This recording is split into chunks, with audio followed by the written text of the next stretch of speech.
देखो आज क्या करेंगे कि एक बार सारे कॉन्सेप्ट को ना क्विक रिकैप करते हैं इन इक्वेशंस वाले।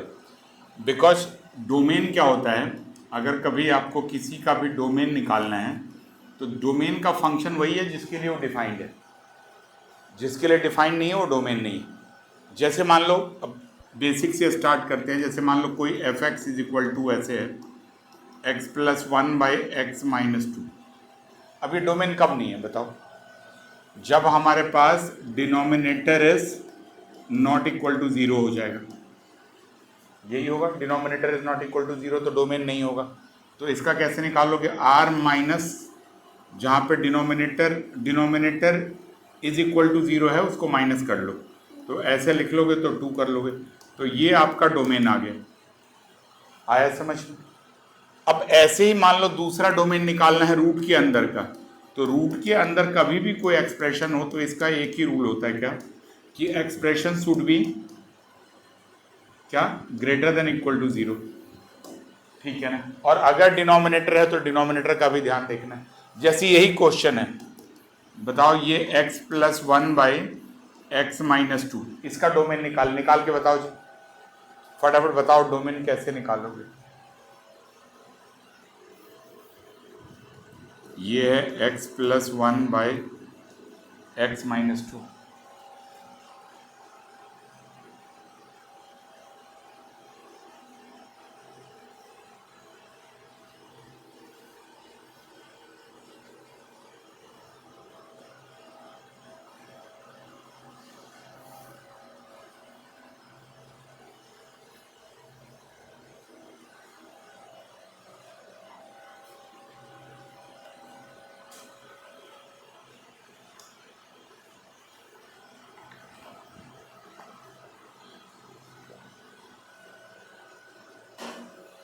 तो क्या करोगे बोलो, कैसे क्या आ रहा है?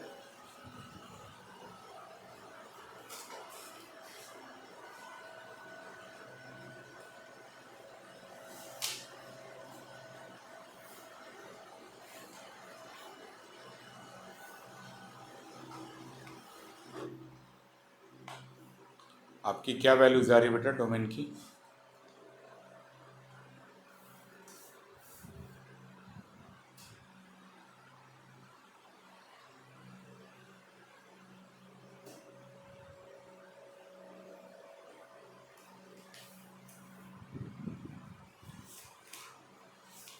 बोलो बोलो बोलो, लक्षिता बताओ बेटा क्या आ रही है डोमेन की वैल्यूज?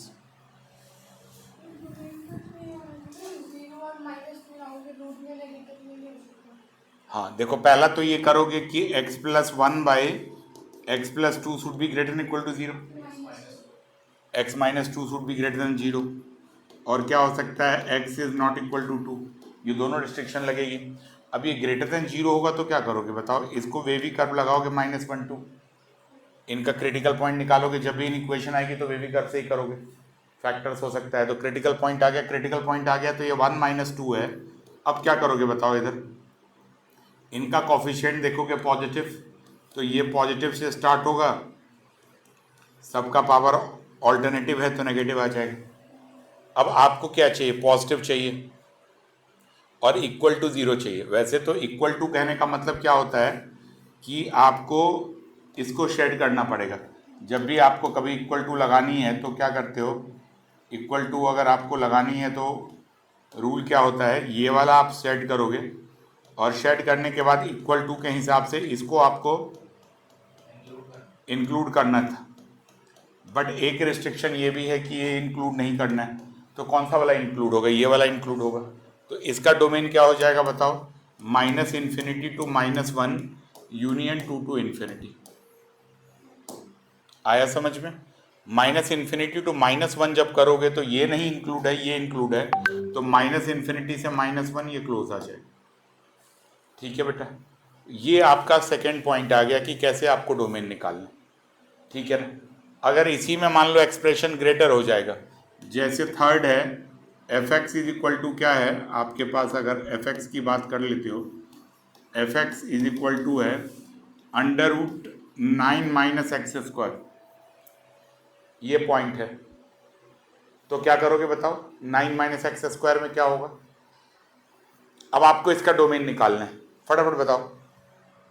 बहुत बेसिक से जाके उस लेवल पे पहुंचने की कोशिश कर रहे हैं जहां पे आपको डोमेन कैलकुलेट कर।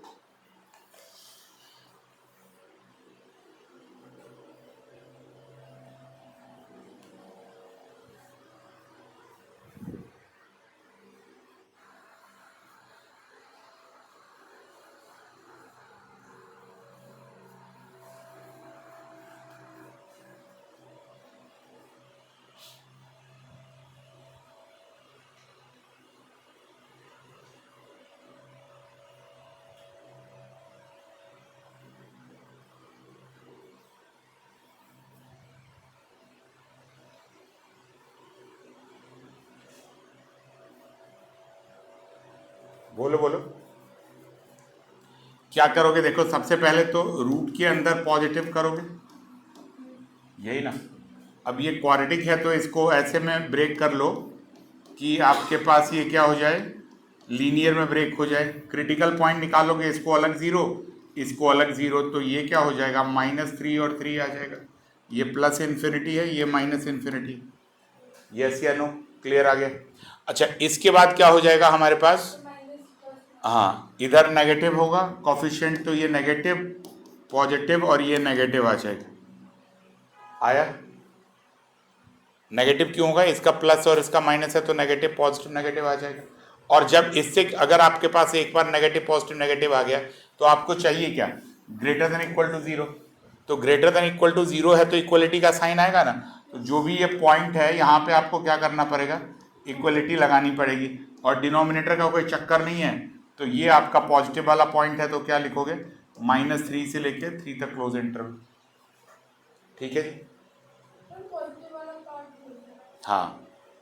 और जब ये greater than equal to zero है तो इक्वलिटी वाला भी पार्ट लोगे, इक्वलिटी के लिए ऐसे करोगे।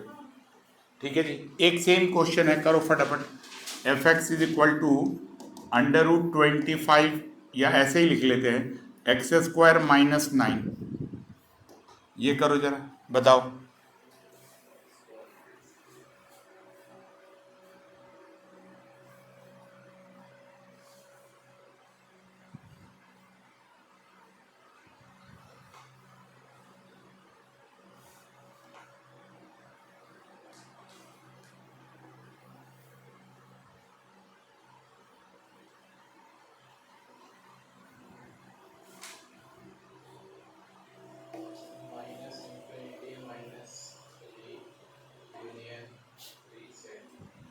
थ्री का क्या स्टेटस होगा, ये ऐसे करोगे आप फटाफट, ये x -3 और x+3 आ जाएगा। और अब आप यहाँ से सॉल्व करोगे तो -3 3 होगा, पॉजिटिव पॉजिटिव कॉफिशिएंट, तो पॉजिटिव नेगेटिव पॉजिटिव, तो आप -इन्फिनिटी से -3 यूनियन 3 टू इन्फिनिटी होगा।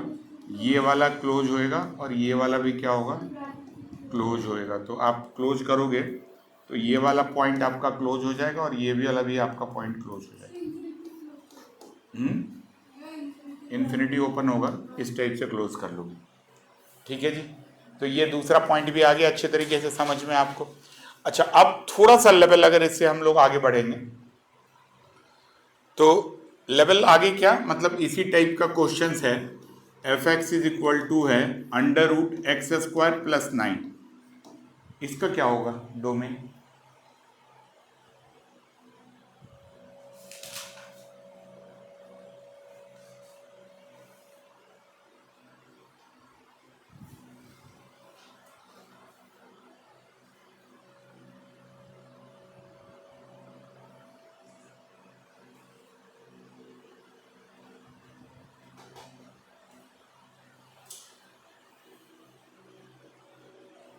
करो फटाफट, सॉल्व करके दिखाओ।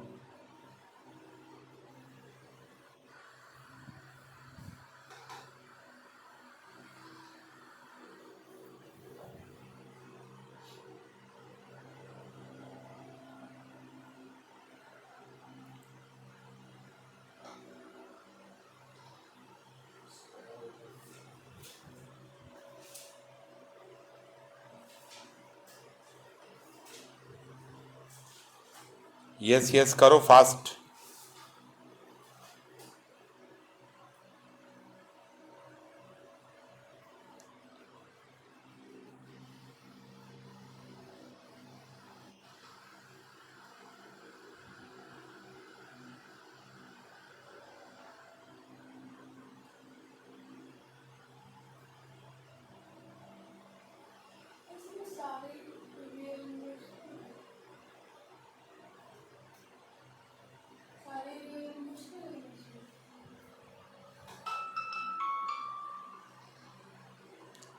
सारे रियल नंबर्स होंगे ऐसा कह रहे हैं?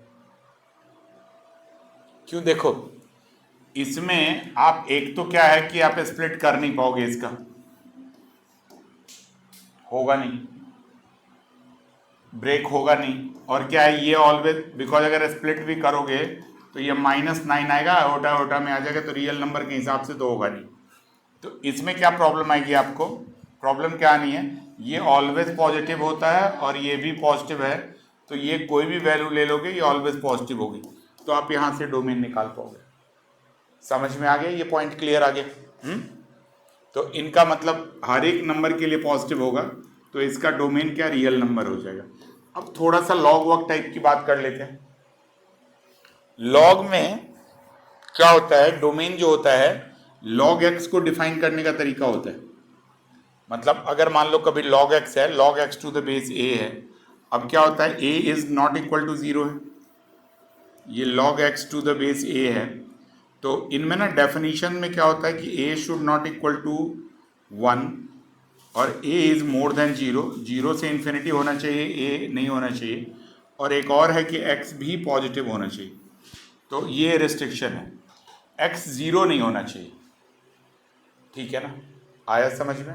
एक्स शुड भी, देखो ये log x to the base a है, अब इनमें ना दो चीज़ है, एक तो ये बेस है, तो बेस का क्या होना चाहिए कि बेस जो है ये कहाँ से कहाँ के बीच में होना चाहिए, ये 0 से 1 के बीच में होना चाहिए।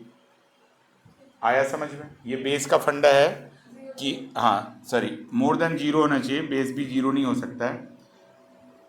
आप एक काम करो, बेस को पॉजिटिव लिखो, बस एक रिस्ट्रिक्शन है, a is not equal to 1 होना चाहिए, बेस कांट बी 1। तो तभी आप इस बेस को ना आप दो पार्ट में डिवाइड कर सकते हो, एक तो तब ले सकते हो जब बेस ए 0 से 1 हो, और एक तब ले सकते हो जब बेस 1 से इन्फिनिटी हो, बिकॉज 1 का पार्ट है ही नहीं पूरे नंबर लाइन में, ये वाला पॉइंट नहीं है, आपको नहीं लेना है ये, तो ये किधर से आ जाएगा, और 0 से ग्रेटर लेना है, तो एक ये पार्ट आ जाएगा, एक ये पार्ट आ जाएगा। समझ में आ गया ये बेस का ये रिस्ट्रिक्शंस? यस या नो, क्लियर है? और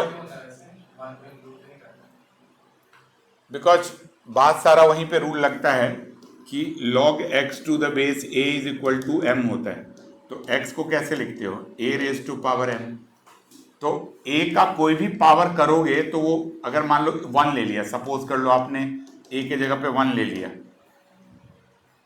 तो 1 का कोई भी पावर m करोगे तो वो तो 1 ही आएगा ना, तो कभी x हो ही नहीं सकता। आया समझ?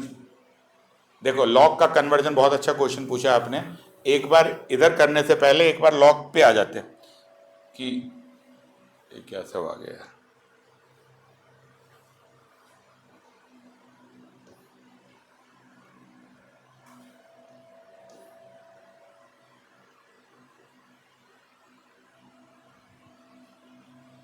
देखो लॉग का क्या होता है, लॉग का कैरेक्टरिस्टिक ये होता है कि लॉग जो होता है वो एक्सपोनेंट टू, जो हमारा कन्वर्जन होता है वो एक्सपोनेंट टू दूसरे फंक्शंस में आता है, ये हमारा लॉगरिथमिक का कन्वर्जन है। कहीं भी एक्सपोनेंट टू लॉगरिथमिक के कन्वर्जन्स को आप इस टाइप से निकालते हो। अब सबसे पहला इंपॉर्टेंट पॉइंट क्या है, एक एक्सपोनेंट है, एक हमारा लॉगरिथमिक है। अब एक्सपोनेंट क्या होता है, जैसे मान लो a raise to power m is equal to n होता है, ठीक है जी। लॉग क्या करता है, अगर इसको लॉग में कन्वर्ट करोगे तो लॉग ऑफ ये जो रिजल्ट है यहाँ आ जाता है, बेस सेम रहता है, बेस इसका भी सेम है, इसका भी सेम है, बेस a करोगे तो ये किसके बराबर हो जाता है, m के बराबर हो जाता है। तो ये तरीका है जहाँ से आप इसको सॉल्व कर पाते हो, ठीक है जी। ये पॉइंट क्लियर आ गया। अब रूल क्या कहता है कि a raise to power m is equal to n है, तो ऐसे होता है। अब आप क्वेश्चन आता है कि 1 का कोई भी बेस करोगे तो क्या हो जाएगा बताओ। 1 का कोई भी पावर करोगे, इन्फिनिटी छोड़ दो तो 1 ही आएगा। तो इसका मतलब ये क्या हो जाएगा, इसको लिखोगे तो log of 1 to the base 1 is equal to m। ये लिखना चाहोगे ना, 1 रेज टू पावर इन्फिनिटी, तो भी आप लिमिट में पढ़ोगे, इंडिटर्मिनेट फॉर्म होता है, नॉट वेरी श्योर कि क्या होगा नहीं होगा। लेकिन अगर मान लो जैसे आप यहाँ से देखोगे, यहाँ पे क्यों कंट्रोवर्सी स्टार्ट हो जाती है, उसका रीजन देखो कि 1 रेज टू पावर 2 करोगे तो 1 आ जाएगा, तो 1 रेज टू पावर 3 करोगे तो 1 ही आ जाएगा। तो अगर आप इसको कन्वर्ट करोगे तो लॉग ऑफ ये नंबर टू द बेस 1 ये क्या आ जाएगा, 2 आ जाएगा, अगर मान लो ये सही है तो। और आप फिर क्या करोगे बताओ, मान लो किसी को भी आपने बेस ले लिया, या इसको रिवर्स में भी कर सकते हो, तो log of 1 to the base 1 is equal to 3 आ गया। अब एक ही नंबर के अलग अलग वैल्यूज आ रहे हैं तो वो कॉन्ट्राडिक्ट ही कर रहा है एक दूसरे को। मान लो 1 को यही साल ले लिया, 2025 ले लिया, 6 ले लिया, तो क्या करोगे, log of 1 to the base 1 is equal to 2। एक ही नंबर की डिफरेंट लॉगरिथमिक वैल्यू कैसे आएगी, तो वो डिफाइंड ही नहीं होता। तभी क्या करते हैं ना हम लोग, ये जब भी डिफाइन करते हैं इसमें एक कंडीशंस लगाते हैं, एक रिस्ट्रिक्शंस लगाते हैं कि a should not be equal to 0, a should not be equal to 1। समझ में आ गया। और दूसरा क्या रिस्ट्रिक्शंस है कि ये पॉजिटिव के एक्सपोनेंट की बात करते हैं तभी ये लॉग ऑफ को डिफाइन कर पाते हैं। तो दूसरा रिस्ट्रिक्शन है कि a शुड बी पॉजिटिव। तो इसके कारण क्या होगा, पॉजिटिव है मतलब मोर देन 1 है, बट ये 1 नहीं है, तो केस 1 ये आ जाएगा हमारा, और ये केस 2 आ जाएगा। ठीक है ना। लॉग टेबल की हेल्प से अगर हम इसका ग्राफ प्लॉट करते हैं तो इनका ग्राफ ऐसे होता है, log 1 ऑलवेज 0 होता है, मतलब लॉग की कुछ प्रॉपर्टीज होती है। पहले फटाफट मैं लॉग की वो 5-6 प्रॉपर्टी लिख देता हूँ कि आप उससे अच्छे तरीके से कोरिलेट कर पाओगे। जैसे लॉग की क्या क्या प्रॉपर्टीज होती है, अगर बेसिक्स लॉग होती सारी एक्सपोनेंट से ही आती है, तो log m into n to the same base होता है तो वो मल्टीप्लाई हो जाता है, मतलब एडिशन में आता है, log m plus log n to the base a, ये पहला आ जाता है। दूसरा क्या हो जाता है, अगर आप सेकेंड करते हो तो ऐसा करते हो log of m by n to the base a, तो आप लिखोगे log m to the base a minus log n to the base a. ये वही है, एग्जैक्टली वही है। ये एक्सपोनेंट की कौन सी प्रॉपर्टी है, a m into a n is equal to क्या होता है, ए एम प्लस एन होता है, तो इसी के सिमिलर आ जाता है, अलग अलग डिवाइड हो जाता है। ऐसे ही तीसरा है हमारा, थर्ड क्या है हमारा, log of m raise to power n to the base a, तो ये इधर आ जाता है n log m आ जाता है। थर्ड के बाद फोर्थ क्या है हमारा, थर्ड तक क्लियर हो गया। थर्ड के बाद फोर्थ क्या है हमारा, log of a to the base a is equal to 1 है। फोर्थ के बाद फिफ्थ क्या है हमारा, फोर्थ तक क्लियर हो गया बेटा। फोर्थ के बाद जो फिफ्थ है हमारा, थर्ड फोर्थ जो फिफ्थ है वो है log of 1 to the base a is always equal to 0। क्यों, ये वहीं से आएगा, कैसे, a raise to power 0 is equal to 1। तो अब इसको log लगाओगे तो log of 1 to the base a क्या करोगे, 0 के बराबर हो जाए। तो ये पॉइंट क्लियर आ गया। तो इसके बेसिस पे ही आप ऐसे क्वेश्चंस को कर पाओगे। ठीक है ना, ये तो बेसिक्स आ गई। 3-4 थोड़ी सी और अपग्रेडेड वाली प्रॉपर्टी है, वो देख लो। इसको ना ये आपके काम आएगा, ये बेस चेंज की प्रॉपर्टी है, मगर पहले तो ये आ गया log of any number to the same base is equal to 1। Reason clear है, a raise to power 1 is equal to a। ये है ना हमारा पीछे वाला जो आप भी पढ़ा था। लेकिन अगर मान लो इसी का एक्सटेंशन कहाँ होता है, इसी को अगर आप एक्सटेंड करोगे तो ऐसे आता है log of a raise to power m, और अलग अलग ही ले लो, b raise to power n। ठीक है जी, ऐसे ले लोगे तो अब आप यहां से लिख लोगे n by m log of b to the base a। ये है हमारा, ठीक है जी, आ गया समझ में। ये बहुत इंपॉर्टेंट प्रॉपर्टी है, इससे ना बहुत काम आसान हो जाता है। जैसे मान लो log ऑफ ऐसे कहते हैं 64 टू द बेस, कुछ ऐसे ले लेते हैं 4 तो चलो ठीक है, टू द बेस 2√2।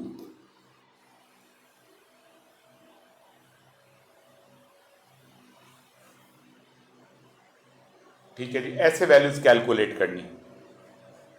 तो इसको क्या करोगे बताओ, इनको भी बेस 2 में लिख लो, इनको भी बेस 2 में लिख लो। इसको क्या सकते हो, 64 को आपको पता है 2 raised to power 6 लिख सकते हो, और इनको क्या लिख सकते हो बताओ, 2 हाफ, तो 2 raised to power 3/2। यस या नो, ये पॉइंट क्लियर आ गया। अब जैसे ही आपको क्लियर आ गया तो अब आप क्या करोगे, यहां से ये जो है हमारा, जैसे ही आप इसको क्लियर करोगे तो ये क्या आ जाएगा, ये हमारा m आ गया, तो इसको बाहर निकालो, ये जो पावर है ये क्या आ जाएगा, n आ जाएगा, इसको इससे डिवाइड कर लो, into log 2 to the base 2। अब ये ऊपर चला जाएगा, 3 2 6, 4 into 1, तो आंसर क्या आ जाएगा, 4 आ जाएगा। तो यहाँ से आप इसको अप्लाई कर पाओगे,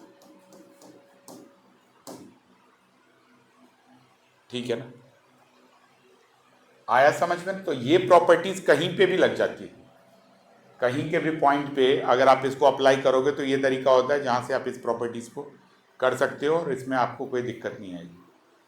ठीक है बेटा, क्लियर, यस या नो, ठीक है। अब जरा देखो इसके बाद क्या करोगे,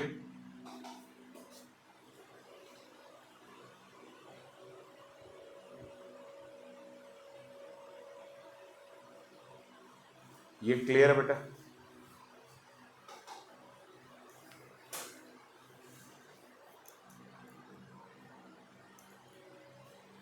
अब जैसे ही इस टाइप का कोई भी वर्किंग होएगा कर सकते हो। एक और बहुत इंपॉर्टेंट है जिसको बोलते हैं कि क्या सर हम बेस चेंज कर सकते हैं, तो बेस चेंज की प्रॉपर्टी भी लिख ही लो क्योंकि ये काम आएगा, ठीक है ना।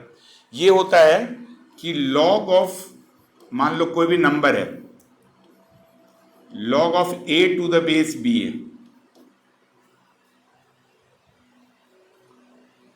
या चलो ऐसे लिख लो, इसको किसी न्यू बेस में चेंज करना है तो इनका बेस्ट तरीका है कि ऊपर वाले को ऊपर ले लो और न्यू बेस को आप m ले लो, सपोज कर लो किसी बेस में चेंज करना है और b to the base m कर लो। ये अलजेब्रा में ना सीक्वेंस वाले क्वेश्चंस में आता है, जो ऊपर था वो ऊपर है, जो नीचे बेस में है वो नीचे। इस टाइप से आप इसको कर पाओगे,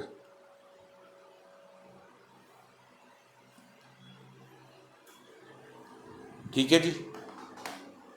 ये आया समझ में, अच्छे तरीके से आ गया बेटा। कैसे करोगे, a to the base m, b to the base n, तो यहाँ पे आप इसको अप्लाई करके इसको सॉल्व कर सकते हो।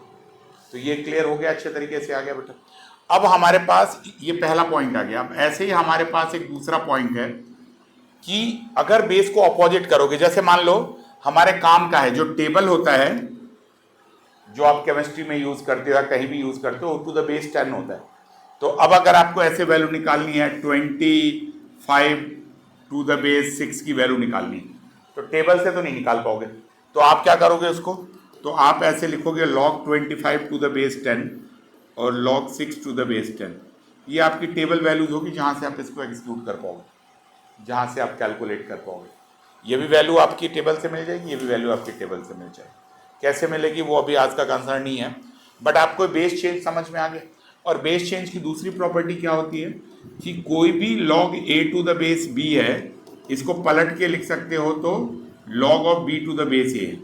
अगर कभी आप ऑपोजिट करते हो तो बेस पलट जाता है। और इन्हीं से हो जाता है कि अगर कोई एक और अगर बात कर लेते हो साइक्लिक, कि अगर ऐसे हो जाए, जैसे मान लो a to the base b into log of b to the base c into log of c to the base कुछ भी, मतलब c टू द बेस, ऐसे चल रहा है ना, a से b, b से c, c से d into log of d to the base e, ऐसे आ गया, या sorry a to the d to the base a। कहाँ सिंप्लीफाई होके जाएगा, इनको देखो आप अगर ब्रेक करोगे तो कैसे लिखोगे बताओ, log a by log b, कोई भी बेस ले लो, लिखो ना लिखो फर्क नहीं पड़ता। आया समझ में आपको Kartik, log of a by log b लिख सकते हो ना, फॉर्मूला लिखा है। फिर क्या लिख सकते हो ऐसे बताओ, log b by log c into क्या लिख सकते हो, log c by log d into क्या लिख सकते हो, log d by log a। ये करते चले जाओगे, a से a कट जाएगा, b से b कट जाएगा, c से c कट जाएगा, d से d कट जाएगा।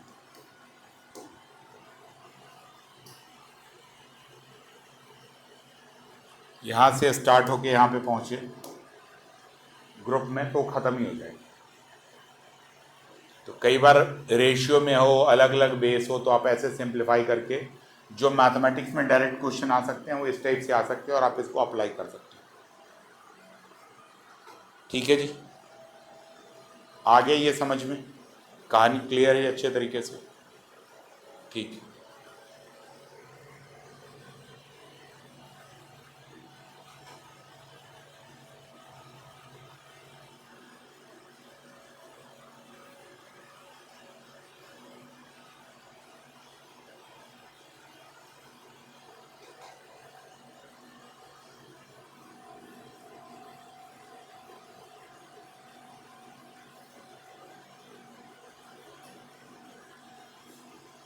ये आ गया समझ में ना लॉग की कहानी? अच्छा, लॉग की एक और कहानी देखते हैं। मतलब कई बार बेस से ही रिलेटेड है। जैसे देखो ऐसा क्वेश्चन आ गया, सपोज कर लो एक ऐसा क्वेश्चन है कि 1/log फैक्टोरियल, आपको पता ही मल्टीप्लाइड नंबर होता है। ऐसा क्वेश्चन है हमारे पास कि log ऑफ 2, बेस है ये हमारा, 220 factorial plus 1/log of 20 factorial into 3 plus 1/log of 20 factorial 4। ये हमारा यहाँ से दे रखा गया है log of 20 factorial by 5, sorry by 20। अब आपको इसकी वैल्यू सॉल्व करके निकालनी है। निकालो, कैसे निकालोगे फटाफट देखो।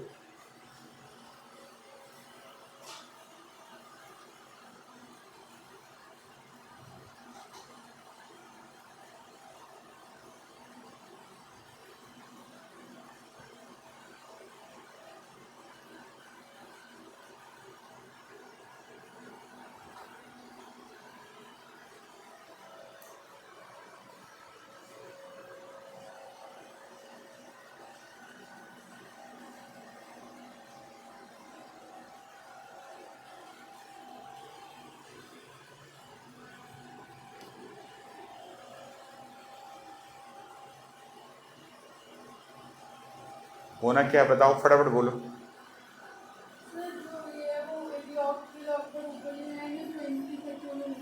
ये ऊपर आ जाएगा तो नीचे 20 फैक्टोरियल इंटू 2 आ जाएगा। ऐसे क्या करोगे बताओ, log 3/20 फैक्टोरियल आ जाएगा, log 4 to the 20 फैक्टोरियल आ जाएगा, log of 20 to the 20 factorial आ जाएगा। यस या नो?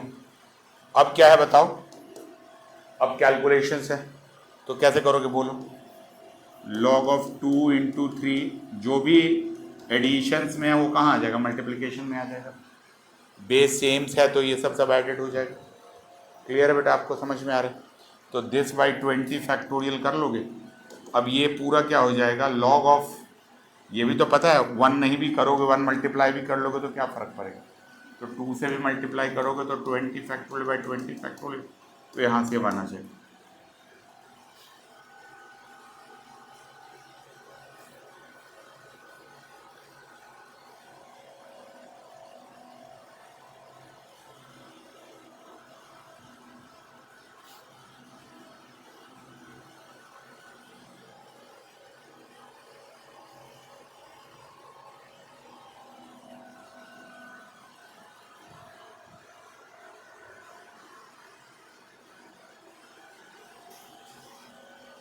ठीक है बेटा, यही अभी पढ़ा था rule, log of m to the base a plus log of n to the base a। जब बेसेस सेम होती है तो क्या हो जाता है, log m into n to the base a। इस टाइप से आप लिख पाओगे। ठीक है ना? तो ये तरीका है जहाँ से आप इसको एग्जैक्टली कैलकुलेट कर सकते हो, सॉल्व भी कर सकते हो। आया समझ में? क्लियर है बेटा? अच्छे तरीके से आ गया सबको?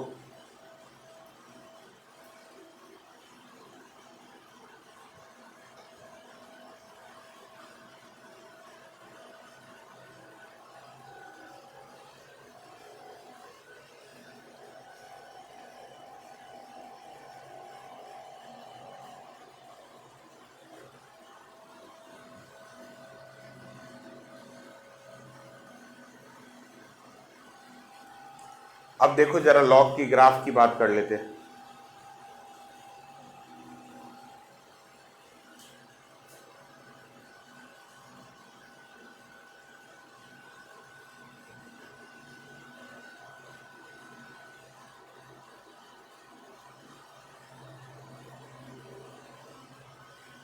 करें,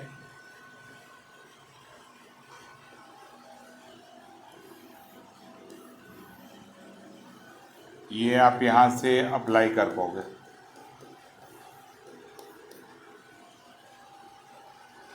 अब ग्राफ में कैसा होता है, डिफरेंट डिफरेंट वैल्यूज रख के देखते हैं। जैसे ये पॉइंट है, log 1 क्या होगा, मान लो कोई भी बेस है, कोई भी बेस पे log 1 की वैल्यू क्या होती है, वो 0 होती है। अभी प्रॉपर्टी नंबर 5 देखो, ये लिखा था ना, because a raise to power 0 करोगे तो 1 हो जाएगी, तो 1 तो 0 ही होती है,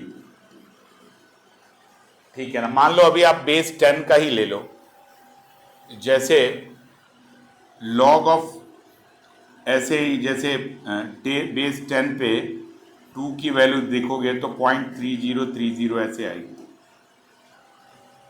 ठीक है जी। तो ये ना यहाँ पे कोई वैल्यूज ऐसे आती रहेगी, ये यहाँ से आएगी, फिर ऐसे ही ऐसे वैल्यू ये बढ़ती जाएगी धीरे धीरे। तो ये ना ग्राफ होता है, कौन सा ग्राफ होता है, जब हमारे लॉग की ग्राफ क्या वैल्यू होती है, y is equal to log x to the base a, जब a इज मोर देन 1 होता है। बेस में दो ही टाइप का पढ़ा था ना, जब मोर देन 1 होता है तो ये ग्राफ ऐसे जाता है। ये पॉइंट तो कॉमन होता ही होता है, किस पॉइंट पे कॉमन होता है, ये जैसे पॉइंट होता है, ये 1 0 पे हमारा पॉइंट कॉमन होता है, समझ में आ गया, 1 0 पे जाएगी तो ये हमारा ग्राफ होता है, और ये ऑलवेज इंक्रीजिंग होता है। ऑलवेज इंक्रीजिंग कहने का मतलब ये है कि मान लो इस नंबर पे कोई पॉइंट ले लो, जैसे मान लो एक पॉइंट ये, या यहाँ ही पे ले लो, ये x1 है, ये x2 है, तो log x1 की वैल्यू क्या है बताओ, लेस है log x2 से, यस या नो। तो इसका मतलब कभी अगर ऐसे आ जाए x1 is less than x2, तो क्या लिखोगे, log x1 is less than log x2, मतलब ये नंबर बड़ी है तो इनके फंक्शन की वैल्यू बड़ी होगी। तो ऐसे वाले को इंक्रीजिंग बोलते हैं। तो जब भी कभी इंक्रीजिंग बने और इन इक्वेशन बने तो साइन प्रिजर्व होगा। साइन प्रिजर्व होने का मतलब समझ में आया, कि जैसे मान लो कोई भी दे रखा गया है, तो इसका मतलब ये ऐसे समझ लो, ये ऐसे, ये उल्टा है, अगर ये है तो ये है, ये है तो ये है। तो एक बार ये ग्राफ बना लो बेटा, फटाफट ये बना लो ग्राफ, क्योंकि ये ग्राफ इंपॉर्टेंट है। ये एक बार ग्राफ बना लोगे तो आपको दिक्कत नहीं होगी।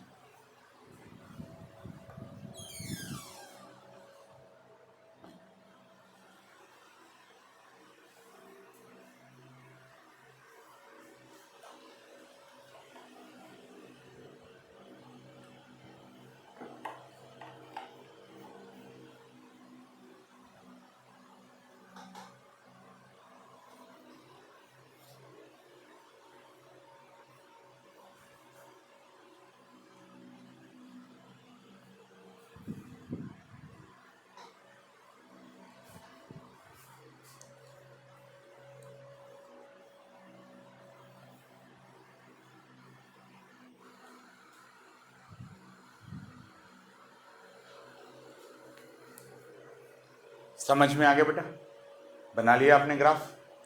अब ये कौन सा केस है, ये हमारा केस 1 है। और एक एक दो चीज ऑब्जर्वेशन है, देखो जरा, जब ये 0 के पास होगी, देखना ध्यान से देखना, जब लिमिट पढ़ोगे तब ज़्यादा डिटेल्स में पढ़ोगे, लेकिन जब ये 0 के पास होगी, 0 तो हो नहीं सकती, क्यों नहीं हो सकती, क्योंकि आपने क्या पढ़ा है कि किसके लिए डिफाइंड है, f x is equal to log x to the base 10 ही मान लो, या a मान लो, ये किसके लिए डिफाइंड है, जब x पॉजिटिव होगी। तो पॉजिटिव जब होगी तो आप क्या लिखोगे, यहाँ पे 0 प्लस पे लिखोगे। तो जब ये 0 प्लस में होगी तो ग्राफ देखो कहाँ जा रही है, ये इसको आके पैरेलल आ रही है, तो आप ऐसे लिखोगे लॉग ऑफ x जब x गोज टू 0 प्लस होगी तो ये वैल्यूज इन्फिनिटी हो जाएगी, x ही लिख लो। मतलब अगर आप एक तरह से log 0 बोले पूछें तो इसकी वैल्यू कैसी वाली इन्फिनिटी होगी, माइनस इन्फिनिटी हो जाएगी, ये लिखोगे।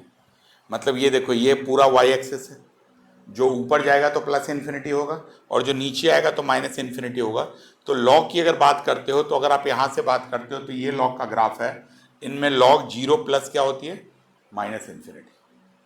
जैसे कभी भी फ्यूचर में कभी अप्लाई करना पड़े, लॉग ऑफ 0 की वैल्यू निकालनी पड़ी, तो लॉग ऑफ 0 एग्जैक्टली तो निकलेगी नहीं, 0 से नेगेटिव लेके तो डिफाइंड ही नहीं है, डोमेन में नहीं है। एक्स का क्या डोमेन है, एक्स का डोमेन 0 से लेके यहाँ तक है, तो इसकी वैल्यू कैसे आएगी, इसकी वैल्यू अगर रेंज की बात करें तो क्या क्या वैल्यू आ सकती है, जब x की वैल्यू 0 से इन्फिनिटी के बीच में होगी तो log x की वैल्यू कहाँ से कहाँ तक होगी, माइनस इन्फिनिटी से लेके इन्फिनिटी के बीच में होगी। मतलब ये एक तरीके से इस डोमेन में जो वैल्यू आ रही है वो रेंज। तो आप यहाँ से लिख सकते हो कि x की वैल्यू 0 से इन्फिनिटी के बीच में लाई करेगी। तो आ गया ये पॉइंट समझ में, यस या नो, क्लियर है? इस पॉइंट को आप लिखोगे। अच्छा, ऐसे ही एक दूसरा पॉइंट भी मान लो, सपोज कर लो कि अगर आप ऐसे वैल्यूज लेते हो, कैसे वैल्यूज लेते हो, ये है हमारा y is equal to log x, x to the base a, y is equal to क्या है, log x, x to the base a है, सपोज कर लो। कहीं का भी पॉइंट दे रखा गया, इसके बीच में आपको निकालना है, तो कैसे करोगे? a की वैल्यू कैसी है, 0 से 1 के बीच में, तो ये 1 तो 0 होगी, मतलब log 1 तो कोई भी बेस हो 0 ही होती है, लेकिन ये डिक्रीजिंग टाइप का कर्व होता है। टेबल वैल्यूज में देखोगे, वैसे तो टेबल में मिलेगी नहीं, लेकिन अगर कैलकुलेटर से या कंप्यूटर से ड्रॉ करोगे तो ये वैल्यूज 1 से छोटी होगी तो वैल्यू बढ़ती चली जाएगी। एक टाइम ऐसा आएगा कि ये वैल्यू इधर बिल्कुल इन्फिनिटी के जैसे आ जाएगी, ये आ जाएगी यहाँ से, और फिर ये डाउनवर्ड चली जाएगी। तो आया समझ में? इस केसेस में जो वैल्यू होगी वो 0 की जो वैल्यू होगी, मान लो ये y एक्सिस है, ये हमारा क्या है, x एक्सिस है, ये x डैश एक्सिस है, ये हमारा कौन सा है, ये हमारा x एक्सिस है। तो इस केसेस में जो भी हमारी वैल्यूज होगी वो बिल्कुल डिफरेंट होगी, इंटायरली डिफरेंट होगी, और इंटायरली डिफरेंट लेकर के आप इसको सॉल्व कर पाओगे। ठीक है जी, आया समझ में?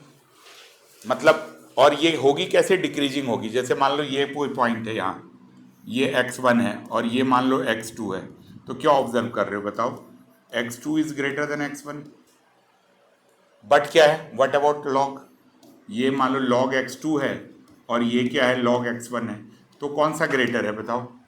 मतलब x2 इज ग्रेटर देन 1, लेकिन जो वैल्यू किसकी ग्रेटर है बताओ, log x1 is greater than log x2, तो ये डिक्रीजिंग होगी, ये कर्व डिक्रीज कर रही है। वो तो शेप से ही पता चल रहा है कि इंक्रीज करे इधर से ऊपर से। अच्छा, कौन बताएगा मेरे को आप में से, चलो, log ऑफ 0 की वैल्यू क्या होगी बताओ, log ऑफ 0 की आपकी जो वैल्यू होगी वो क्या हो जाएगी बताओ, log ऑफ 0 प्लस की क्या वैल्यू होगी, what's the value for 0 plus? इस केसेस में 0 ये है, 0 प्लस मतलब इधर का पॉइंट होगा, तो आप इसको कैसे लिखोगे बताओ, ये आप प्लस इन्फिनिटी लिखोगे। उल्टा सिस्टम होता है जाना। अच्छा, अगर मान लो इसकी बात कर लेते हैं तो ये पूरा का पूरा सिस्टम कंक्लूड होके आ जाता है। अब अगर मैं आपसे बात करूं कि दोनों सिस्टम को एक ही ग्राफ पे प्लॉट करते हैं, सेम ग्राफ पे, देखो जरा, ए कहाँ से है, 0 से 1 है, और हमारा दूसरा क्या है, ए क्या है, मोर देन 1 है, 1 से इन्फिनिटी। इनका ग्राफ कैसा हो जाएगा, इनका ग्राफ 0.10 से ही जाएगा। ये अगर लेसर है तो ये हमारा ये कैसा ग्राफ है, डिक्रीजिंग ग्राफ है, और मोर है तो कैसा ग्राफ है, इंक्रीजिंग ग्राफ। ये समझ में आ गया, पॉइंट ही वही है 10। ये ग्राफ हमारा इंक्रीजिंग है और ये ग्राफ हमारा क्या है, डिक्रीजिंग है। ये दोनों पॉइंट क्लियर आ गए, अच्छे तरीके से आ गए, क्या इंक्रीजिंग है और क्या डिक्रीजिंग। अब इसके बाद क्या करेंगे हम लोग, इनमें देखो log ऑफ x, या एक तरह से समझ लो 0 ही है, 0 प्लस साइड में जाओगे तो ये 0 प्लस साइड में ये इन्फिनिटी है, और अगर इसमें जाओगे तो log ऑफ x क्या limit x tends to 0 minus में जाओगे तो ये क्या हो जाएगा हमारा, 0 प्लस में ही जाओगे, माइनस में तो जा ही नहीं सकते, तो इसकी वैल्यू हमारी माइनस इन्फिनिटी। अच्छा, अगर मैं बात आपसे करूं log x tends to infinity के क्लोज जाओ तो इन्फिनिटी के क्लोज जाओगे, इसमें तो देखो ये इन्फिनिटी के क्लोज जा रहे हैं, तो ये कर्व कहाँ जा रही है, बिल्कुल नेगेटिव साइड में जा रही है, तो क्या लिखोगे माइनस इन्फिनिटी। और यहाँ पे अगर आप log x, मतलब ये बेस यही है, बेस तो यही आप लिख लो, तो ये क्या हो जाएगी प्लस इन्फिनिटी जाएगी अगर आप x इन्फिनिटी के क्लोज जा रहे हो, तो यहाँ से आप अप्लाई कर पाओगे। ठीक है, तो एक ये शॉर्ट नोट्स हो गया जिनके बेसिस पे आप डोमेन रेंज को अच्छे तरीके से निकाल पाओगे।